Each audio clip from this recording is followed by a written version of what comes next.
là ta hơ ăn nàyกันได้กี่เมื่อยลำกี่หลับจะมาเฉลยอันกันมาเฉลยกันเฉลยเลย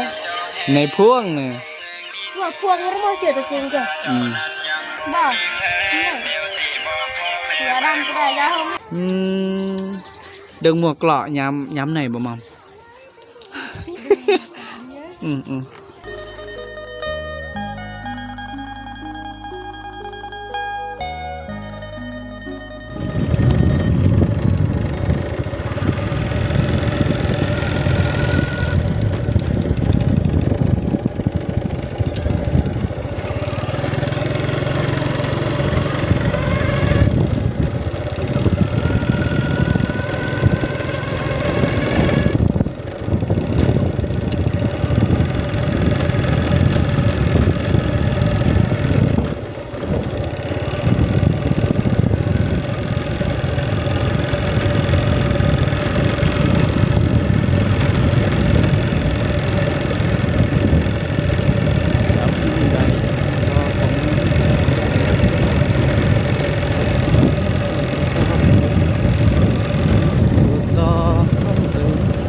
เจ้ามาแต่หาบนำไปตักเอาน้ำกินเอาสบายดีทุกคนสบายดียามตอนเที่ยงนะทุกคนตอนนี้เวลา1:47 นาทีทุกคนตอนนี้ไอเคเดินทางมาที่หมู่บ้านนะทุกคนหมู่บ้านอยู่ในเขตภาคเบื้องนี่ภาคเซเบื้องนี่เบื้องไอเคนะเป็นหมู่บ้านที่เคยมาตลอดนั่นแหละทุกคนนะเป็นหมู่บ้านนาหัวน้ำทุกคนเมืองเซโปนแขวงสวรรณเขตทุกคนเลยตอนนี้ไอเคจะได้พาทุกคนไปเบิงวิถีชีวิตชาวบ้านในช่วงฤดูนี้นะในช่วงฤดูให้หน้าทุกคนเลยนี่มันน้ำที่ก็จะซูปมาแต่เสได้เพราะว่าจุดนี้มันเป็นจุดท่อขาดนะท่อขาดมันก็เลยนำก็เลยออกมาจุดนี้แหละมีโมมีเป็ดอีกอย่างมากินน้ำในช่วงกลางเว้นช่วงหอนนะโมมากินน้ำอยู่นี่ทุกคนเลยนี่แหละเอาทางพุ่นแมนเสียงเพลงแต่ไอ้เคยังไม่รู้ว่าเขาจะเอาเฮ็ดอย่างจุดนั่นทุกคนเลยนะทุกคนเลยนี่จุดเก้าจุดเดิมนะทุกคนนะนี่คือมันเหือนไอเคไอหนอไอเคก็ต้องได้จอดมอเตอร์ไซค์ป่าไว้จุดนี้นะมองเก้าบ้านเดิมจุดเก้าจุดเดิมนะทุกคนแต่ว่าไอเคจะได้พาทุกคนไปเบิ่งแบบวิธีใหม่ๆนะว่าเขาเจ้าได้เฮ็ดอีหยังทุกคนเลยนั่นแหละเขาเจ้าเด็กน้อยหาบน้ำส่วนผู้สาวขี่รถจักร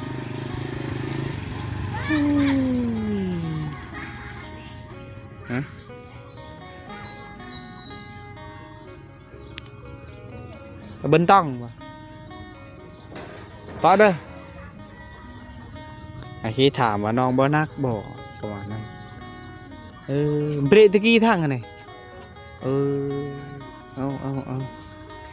น้องเพิ่นก็ได้หาบน้ำหมาไปพุ่นนะทุกคนน่าจะได้เคยเห็นนะทุกคนเด็กหน่อยในเขตชนบทนะ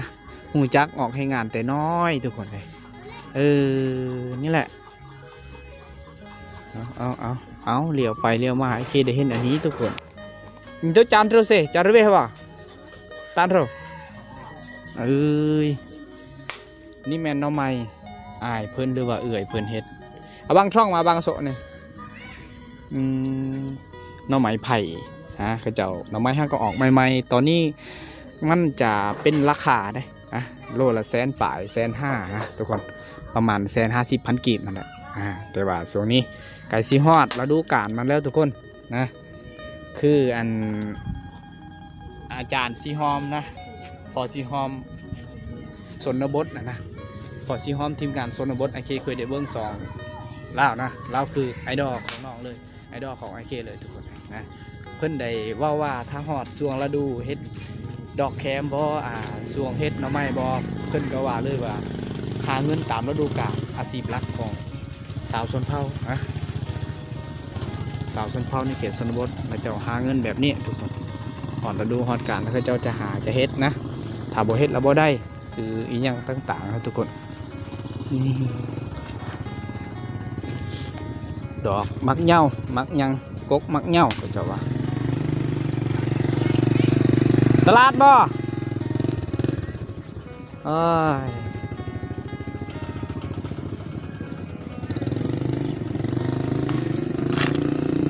โอ้แต่เถอะลาจี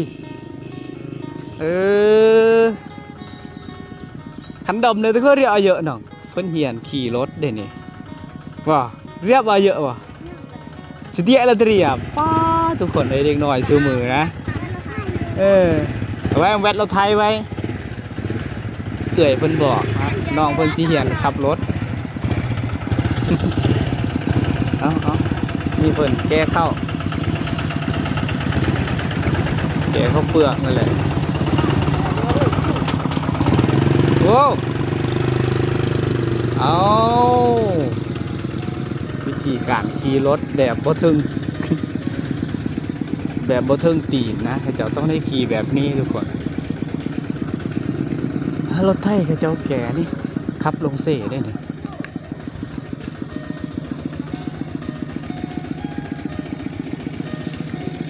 โอ้เจ้าเกมว่าทุกคนเลยมันแม่นจุดเก่าจุดเดิมมองเก่ามองเดิมนะไปพักอยู่นี่ก่อนเพราะว่าอยู่นี่อาจจะมีลมพัดขึ้นมาหน่อยนึงจากแม่น้ำน้ำเสนะทุกคนก็เลยมาเขาพักผ่อนอยู่จุดนี้ก่อนนี่เขาเจ้าได้นอนพักนะ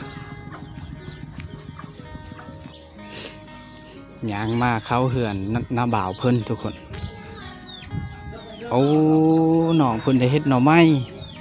เอาทุกคนเลย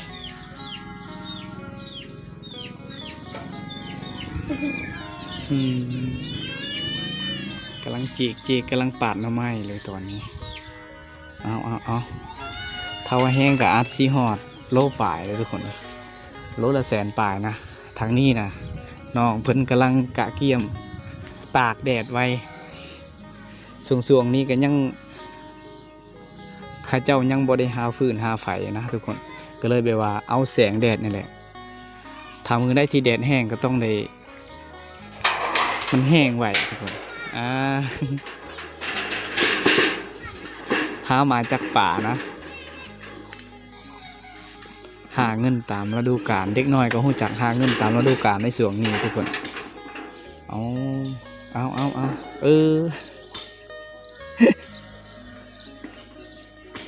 กรอคอบางกูเบน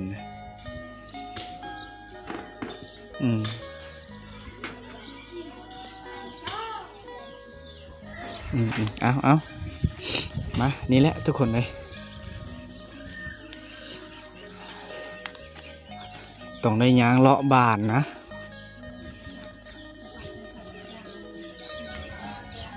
โอ้นี่เท่าแก่ตาเท่าแก่จังตาเอาพอขาเล็กมาซื้อเล็กซื้อโยมซื้ออย่างไรทุกคนฮะมีทั้งซื้อเปล่าเก่า มีอย่างกระติวครบจานดาวเทียมพระเจ้าพับซื้อโลละ4,500 ฝ่ายประมาณนั่นแหละทุกคน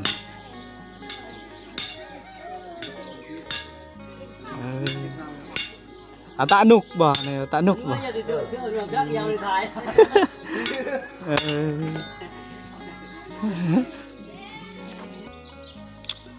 นะไอ้แค่จะพาไปเบิ้งแบบเงาๆได้ทุกคนช่วงนี้ฤดูนี้ได้ทุกคนเลยลักๆก็คือบางเฮือนก็จะเฮ็ดหน่อไม้ขายนั่นแหละมาตากแดดให้มันแห้งแล้วเอาไปขายโลถึกโลละหลายแสนบางทีก็จะเป็นโล200,000ก็มีทุกคนเลยโอ้ย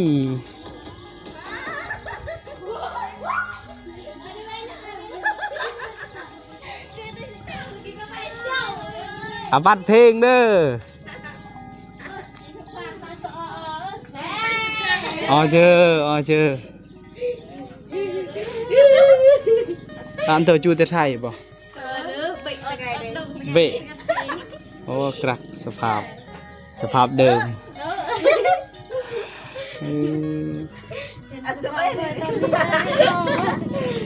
อะไรจะพานักเรียนเลยล่ะจะหยอกอย่าโต โทรศัพท์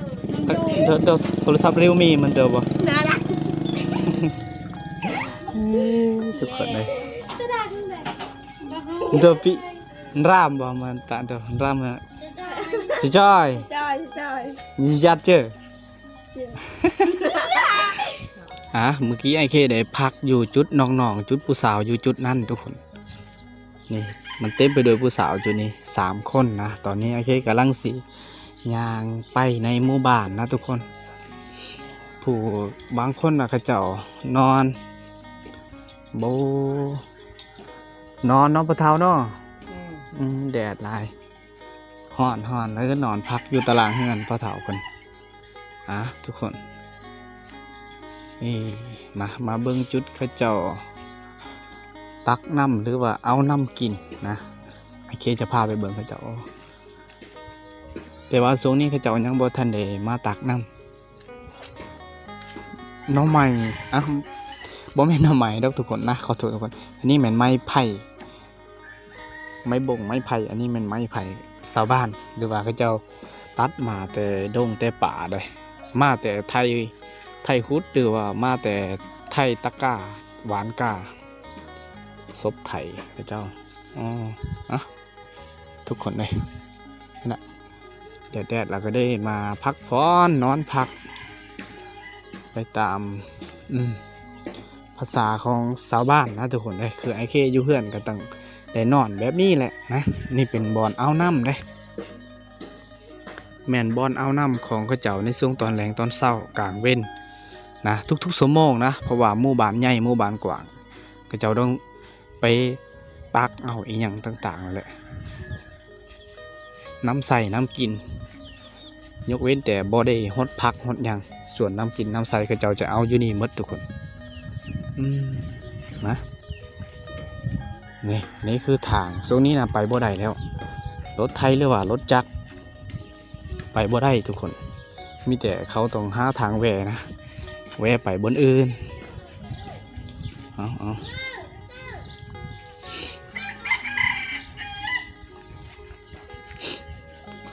ทรงเราเข้าอันนี้มาทรงไม้อันนี้นะทรงเก่างามอยู่อันได้ก็งามเบิดทุกคนแต่เขาจะเฮ็ดแบบสูงๆไงนะจังหน่อย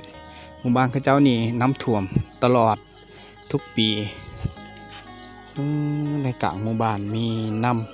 ำอ่างน้ำหยั่งเลยเพราะว่ามันเป็นซุ่มดินซุ่มอยู่จุดนี้ทุกคนวนมาที่เดิมที่เก่า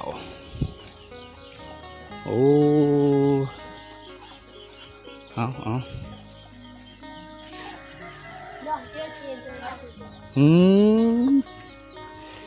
เคหรอบึ้งเละไปหรอเคโอ้ไปละข้าเจ้าเบิ้งเพลงไอเคเนี่ยเมย์ป่ะ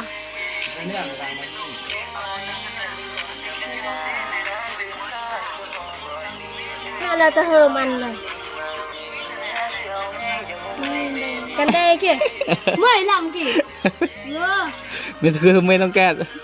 บางเพลงเลยการดำสวดให้สักหางดินเลยนี่พูดเอาไว้ละเฉลยอันใดละจะมาเฉลยอันใดมาเฉลยกันเฉลยไงในพ่วงเนี่ยพวกนี้เราเจอตัวจริงจ้ะบ้าอย่าดำก็ได้อย่าห้องไม่ได้ข้าเจ้าเบิ้งเพลงนะเบิ้งเพลงเบิ้งวิดีโอไอเคนแล้วทุกคนเลยนะ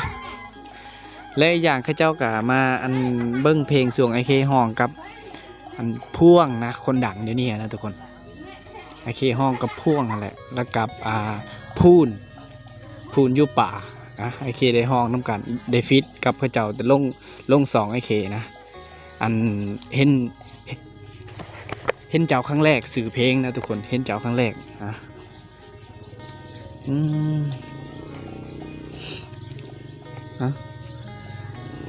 นี่คือกลางหมู่บ้านเลยได้ทุกคนเลย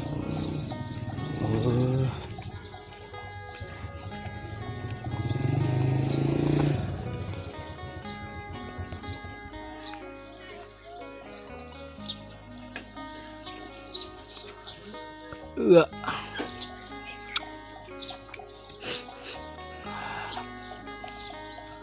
ังเด้อมอม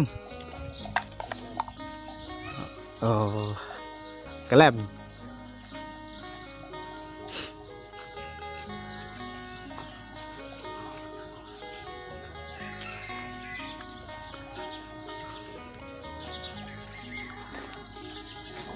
มุกดาเอาบังเน่าเลยมุกดาบังเนี่ย เอ้ยเอาเบิ่มปลาเจนูเอาเบิ่มปลาเจนูบ่อันนี้คือหน่อไม้ข้าเจ้ายังบ่ทันได้ต้มเลยข้าเจ้าฮักก็เอามาจักป่าเขาจะได้เห็นอันนี้ตลอดแล้วได้ทุกคนเพราะว่าในเขตนี้เขาจะเริ่มเฮ็ดอันนี้แหละเฮ็ดหน่อไม้นี่แหละหาเงินตามฤดูกาลนี่มันข้าเจ้าต้มไว้นะต้มหน่อไม้ทุกคนกำลังเลยตอนนี้กำลังห่อนเลยเด้น้ำเริ่มห่อนละ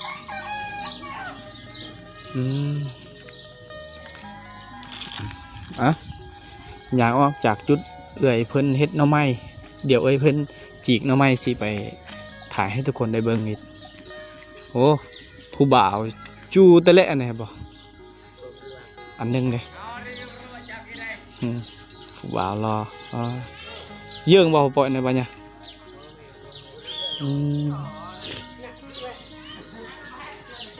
มากอีหยังนี่ทุกคนเลยไอเคบ่ฮู้นะว่าคนลาวเอิญมากอีหยังตัวนี้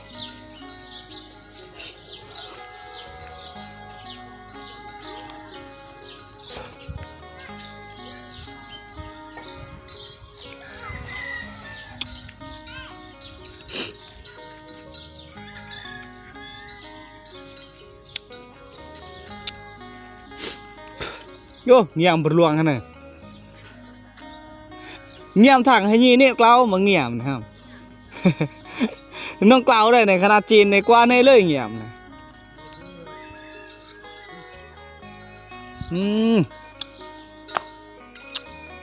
กลัวบุวิลเฮมแล้วตะกลัว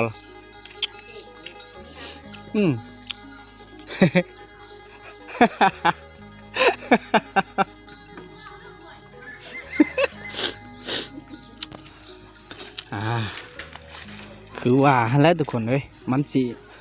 หอดฤดูกาลของมันนะสิเข้าไปเบิ่งหน่อไม้เอื่อยเพิ่นโอ้เพิ่นจัดเกี่ยมไว้นะไอ้เคพึ่งหูได้ว่าเขาสีเฮ็ดอีหยังใหม่ที่เขาเจ้าตัดมาแต่ดงแต่ป่าลายๆนี่ทุกคนเลย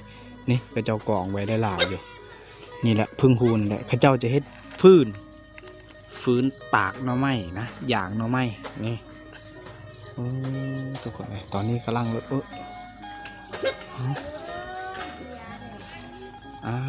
ทางนี้กำลัง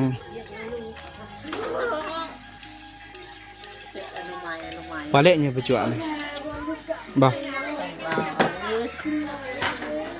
เบิ้ลมัวปอกไงเนี่ยเอ้ยผู้สาวนอนตอนท้ายตะวันเตะบ่สภาพนี่ผู้สาวเด้อแม่ห่างเป็นแม่ห่างลูกแจกเอาไปตัวหนึ่งเลย ไม่ห่างลูกติดบ่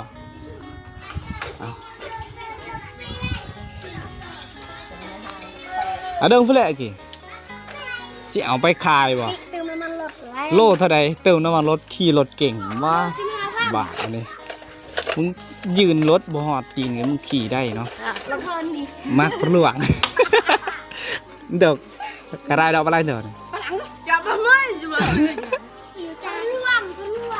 พอวินเดี๋ยวเนี่ยปล่อยมักไพ่โอ้ยมักไพ่ลื้อเลยเมน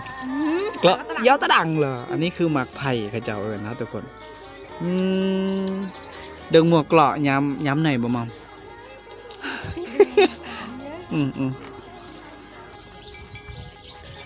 วนไปวนมาวนมาวนไปโอ้ยเต็มไปด้วยผู้บ่าวเลยอยู่นี่โอ้ยโอ้ยโจ้ชื่อเชื่อบังมาแต่เชื่อบังแม่เสร็จเลย ข้าวหานก้อนหวานนี่มีหยังอยู่ในนี่โอ้กระเลมครบกินอันหนึงก่อนแซ่บสุดๆเลยกระเลมตัวนี้ปิดคืนตุ้มเอาหันขาขายทุกอย่าง ใช่ตลอดแพ้เย็นนี่แพ้เย็นเลยนะเราไม่ยอมตักอารามมาแพ้เย็นมันพวกบุญนะพวกบุญแพ้เราเรื่องแพ้กันเราคือเราจะได้หนักเยอะเจ้าบางจิลมlại cái nào chẳng rồiบ้าทุกคนเลยฝนสิตกแล้วทางพุ่นคือทางหมู่บ้านไอเคเลย4 กิโลเมตรจากนี้ไป5 หมู่บ้านไอเคทุกคนเลยผู้นะช่วงนี้ฤดูนี้ไปมาอาจจะยากเนี่ยกับฝนนี่แหละทุกคนนะตอนนี้ก็สีย่างไปหามอเตอร์ไซค์ที่จอดไว้นะทุกคนแล้วก็สิขี่เมื่อทุกคนเลยฝนกับสิตกแน่ย่านฝนห้ำถ้าว่าฝนตกห้ำกลางทางกับอาจจะไปบ่ได้ในจุดห้วยนั่นแหละทุกคนเลยเดี๋ยวไอ้เคกับบอลห้วยบอลทอขาดเมื่อกี้นะทุกคนก็น่าจะหูนะว่าหมู่บ้านนี้จะข้ามห้วยตัวนั้นเพื่อสิฮอดนะทุกคนแม่เท่าเพิ่นกำลังเฮ็ดหน่อไม้เลยกำลังจัดหน่อไม้ให้มันได้ก่อนหนิ่งแนบให้น้ำมันออกแล้วให้มันแห้งไว้ฝนสิตกตอนนี้กลับก่อนกลับบ้านก่อนทุกคน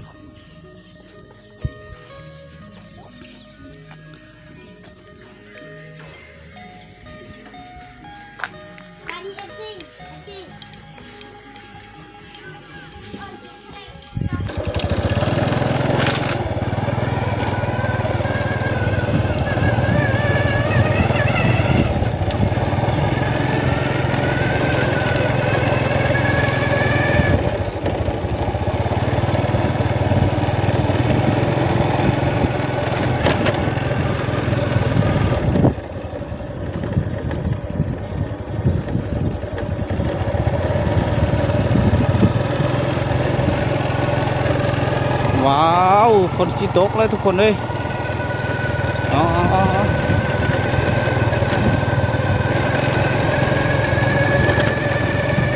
ต้องได้กลับบ้านเร็วๆเพื่อบอกให้พ้นห้ำนะถ้าว่ากลับซ่าก็จะขาห้วยจุดนี้ทุกคนฝนตก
เล่นไปเนี่ยนี่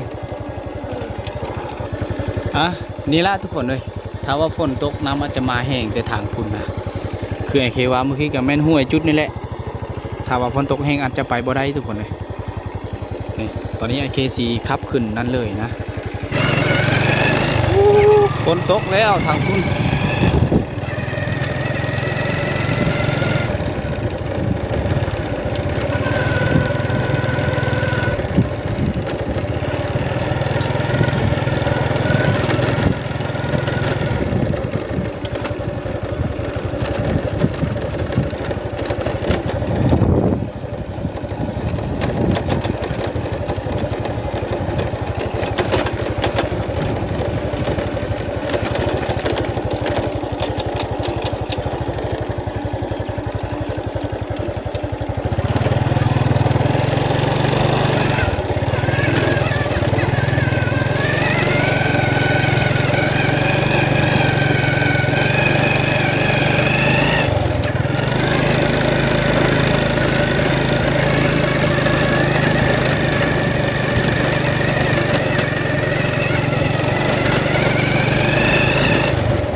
ว้าวตู้ถามว่าฝนตกทุกคนมันอาจจะเปียกนะตอนนี้เรากำลังขี่รถเมื่อบ้านหนีฝนจากหมู่บ้านก็เจ้าถ้าว่าฝนตกกับสีเมื่อบ่ได้นะขาน้ำห้วยทุกคนนะ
เอากลับ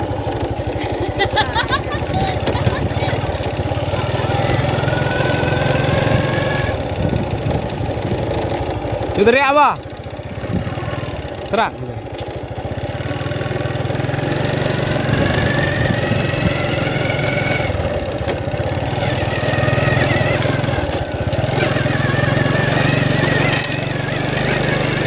Kacau mati hai deh suan.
Phone.